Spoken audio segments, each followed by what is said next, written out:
En Syrie, malgré la trêve, les combats se poursuivent. Donc, plus de 70 personnes ont péri dans des combats ces dernières 24 heures entre les forces du régime et les rebelles islamistes dans la province d'Alep. Hier, près de la frontière turque, vous le voyez, c'est un camp de réfugiés qui a été bombardé et le bilan est extrêmement lourd. Bonjour. Olivier Ravanello, donc cette trêve, on le voit, ne tient pas et n'est pas respectée. Non seulement la trêve ne tient pas, mais on est surpris devant l'inertie, devant le peu de réaction, que ce soit du côté de Washington, du côté de Paris, après le bombardement qui a coûté la vie à 28 civils. Regardez ces images. Ce camp qui a été bombardé abritait des personnes qui avaient fui Alep, qui avaient fui les combats, laissé leur maison dans ce pays en guerre depuis près de 5 ans et qui pensaient avoir trouvé un peu de refuge dans cette zone dégagée où l'ONU, le HCR avait monté des tentes bleues et blanches, très clairement identifiables, pour leur apporter un peu de répit, quelques vivres, et leur permettre d'attendre, peut-être de remonter un peu plus loin, 30 km plus haut, vers la frontière turque. Ce camp a été bombardé hier par des avions qui ont tiré 4 missiles. On ne peut pas bombarder un tel camp par erreur. Ces tentes, elles sont clairement identifiables. Vous voyez sur ces images qu'il s'agit bien de civils. Il y a encore des feux où on avait mis quelques casseroles pour essayer de faire à manger. Il y avait là des femmes, des enfants, des familles qui avaient trouvé refuge. 28 morts. Ce camp a été bombardé hier dans l'après-midi. Nous avons reçu des images dans la soirée. Il n'a pas provoqué ce bombardement un émoi particulier. Il n'a pas provoqué des prises de parole fortes, que ce soit à Washington ou à Paris. Paris réclame une enquête, hein. Le Quai d'Orsay l'a annoncé. Le Quai d'Orsay réclame une enquête, l'ONU réclame une enquête, c'est quand même le moins. Une enquête pourquoi ? Pour dire qu'on a tué des civils. Le résultat est déjà le reflet d'un drame qui nécessiterait une prise de parole forte. Écoutez cet homme, il est l'un des survivants de ce camp. On parle encore de civils qui ont été bombardés. Il n'y a aucun doute. Il ne pouvait pas y avoir de combattants à cet endroit-là. Et pourtant, des chasseurs ont tiré. Écoutez-le.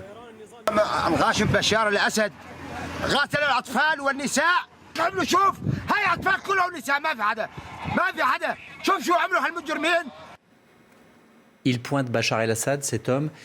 On ne sait pas si c'est l'aviation syrienne. Il y a 3 possibilités, elles sont très simples. Ou c'est l'aviation occidentale, américaine et française, on permettrait d'écarter cette hypothèse, ou ce sont les Russes, ou ce sont les Syriens.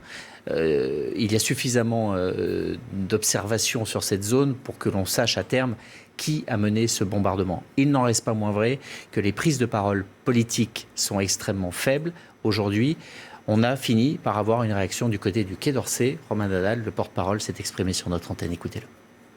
On condamne avec la plus grande fermeté les bombardements par le régime hier d'un camp de déplacés au nord de la Syrie. Cette nouvelle attaque qui a visé délibérément un camp de civils a causé la mort d'une trentaine de personnes, dont des femmes et des enfants. C'est un acte absolument révoltant et inacceptable qui pourrait être constitutif d'un crime de guerre, voire même d'un crime contre l'humanité. La France souhaite qu'une enquête impartiale et indépendante soit conduite pour faire toute la lumière sur cet acte odieux.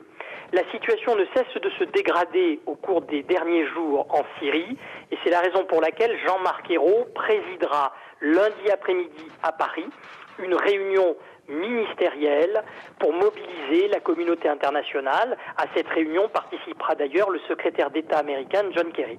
Romain Nadal dit des civils délibérément visés. Pourquoi viser des civils ? C'est inexplicable, sauf à être dans un registre de crimes de guerre, en effet, mais là encore, des éléments d'observation, de renseignement et d'enquête permettront de le montrer. Ce qui est sûr, c'est qu'on sent que du côté français et du côté américain, on est beaucoup moins impliqué qu'on ne l'a pu être. Romain Nadal le souligne, il y aura une réunion à Paris lundi entre Jean-Marc Ayrault et John Kerry, mais dans ce dossier, ceux qui en ce moment ont la main et donnent le timing sont les Russes et le régime syrien. Regardez encore ces images que l'on a reçues, où vous voyez dans les différents villages qui entourent Damas, des troupes russes qui arrivent, qui sont accueillies par la population et qui viennent signer des accords, des cessez-le-feu locaux, qui permettent et qui disent aux gens, mais voilà, grâce à nous les Russes, grâce aux Syriens qui nous accompagnent, non seulement vous pouvez fuir les combats d'Alep, comme vous les voyez sur ces images, mais surtout vous pouvez revenir dans vos maisons et être à nouveau en paix, parce que nous faisons le travail et nous pacifions la zone. Ce discours-là est en train d'être pris en main par le régime syrien, par les Russes, et le manque d'implication américaine et française font qu'aujourd'hui, on est sur une position défensive. Et que lorsqu'il y a, comme aujourd'hui, des bombardements sur des civils, sur des camps de réfugiés, la réaction est assez faible. Elle est sans doute le reflet d'une implication aussi qui est moindre. Merci beaucoup Olivier Ravanello pour cette analyse.